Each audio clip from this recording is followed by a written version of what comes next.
All right, welcome to the super informative Sam Show. I'm your host, Sam, and you might be wondering why I'm wearing this that says DTF. I'll have you know that I'm asking you to Demand the future. because that's the topic of today's episode is demand. Let's get nerdy. Demand is the desire, the willingness, and the ability to buy a good or service. So, what is so important about demand? You know, like, how do we see demand? Like, how do we even know demand? Demand can be seen through a schedule and a curve, as you can see here. You know, obviously on this informative whiteboardness. Demand curve is always downward sloping. The law of demand is when prices are low, demand is generally high. And when price is high, demand is generally low. Because people are less willing to pay for something when it costs a lot more. And they're more willing to pay for something when it costs less.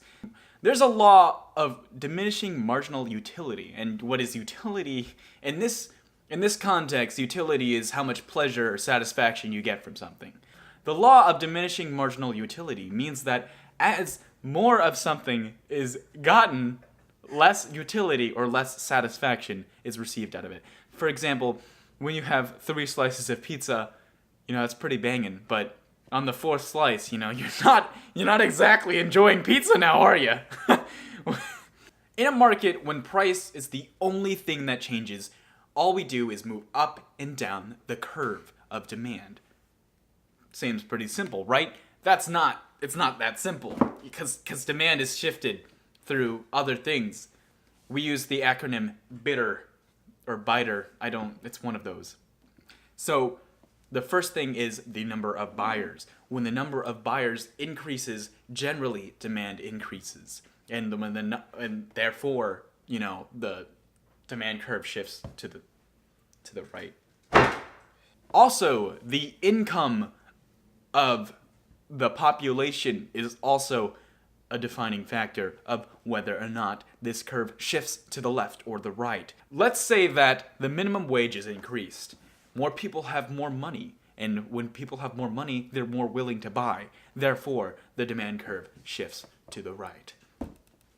T stands for taste. Let's say, for instance, that vinyls become exceedingly popular. Suddenly, everybody wants a vinyl. Therefore, demand is going to shift to the right for vinyls. E stands for expectations.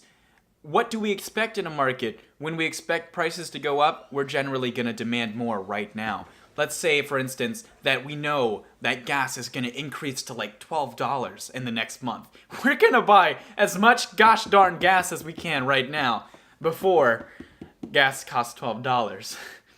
R stands for related goods, and this could be a substitution good or it could be a complementary good. That means, let's say for instance, peanut butter and jelly. When peanut butter skyrockets in price, you know, we're not going to want as much jelly. So it's going to shift to the left because, you know, peanut butter and jelly go together, and what else would you do when there's no peanut butter? You don't want jelly when you have no peanut butter. Why would you want a jelly sandwich? That sounds disgusting. And that's all we have today for our demand. Thank you. Hashtag demand the future. Hello and welcome to the super informative Sam Show. Today we're going to be talking about supply. The future of us. Informal definition. Taxes may be included, shipping sold separately. Let's get nerdy. Supply. How much of a good or service a producer is willing to sell at a certain price. That essentially means that producers, the big guys in charge, are willing to sell more when the price is high and less when the price is low. Just like demand, this relationship can be described through curves and schedules, but they're not the same. You see, supply is a positive relationship while demand is a negative. You might be wondering why supply is a positive relationship. Well, that comes from profit. You see, when prices are high, companies make a lot more profit. so they want to sell you more. When prices are low, they don't make as much profit. Therefore, they don't want to sell you as much. The thing with supply is it also shifts just like demand. But the acronym that we use for supply is much better than bitter. It's stoner. Not that stoner. That guy, no. Stoner stands for multiple things. It starts with subsidies and taxes. On one hand, subsidies encourage production while taxes discourage it. Think of it as the government wants to give you money, so you're like, yeah, I can make more because now the cost of production's cheaper, but when they tax you more, you're like, oh, dang, I don't have enough money, so I'm gonna make less. The second shifter is called technology. When technology advances, production becomes cheaper. Think of the cotton gin.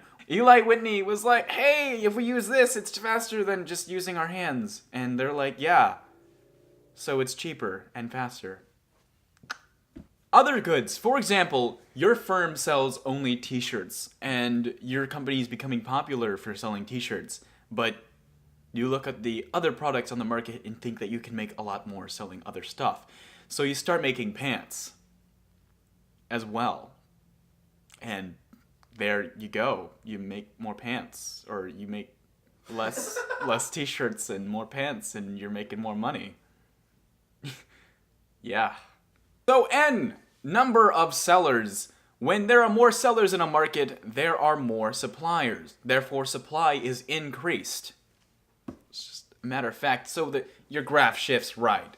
Expectations. When firms expect prices to go up, they want to decrease their supply for now so they can make more profit in the future. They'll hold back on their supply for now, probably keep some in storage, and then when prices increase, they'll sell more and make more moolah. Resource cost is our last one. And resource costs, when they increase, obviously supply is going to decrease. People want to make more money, and when things become more expensive, they're not going to be able to make as much, or they will keep supply at the same, but increase the prices dramatically. Not necessarily dramatically, just in general, they'll raise prices. So that's all I have for today on supply.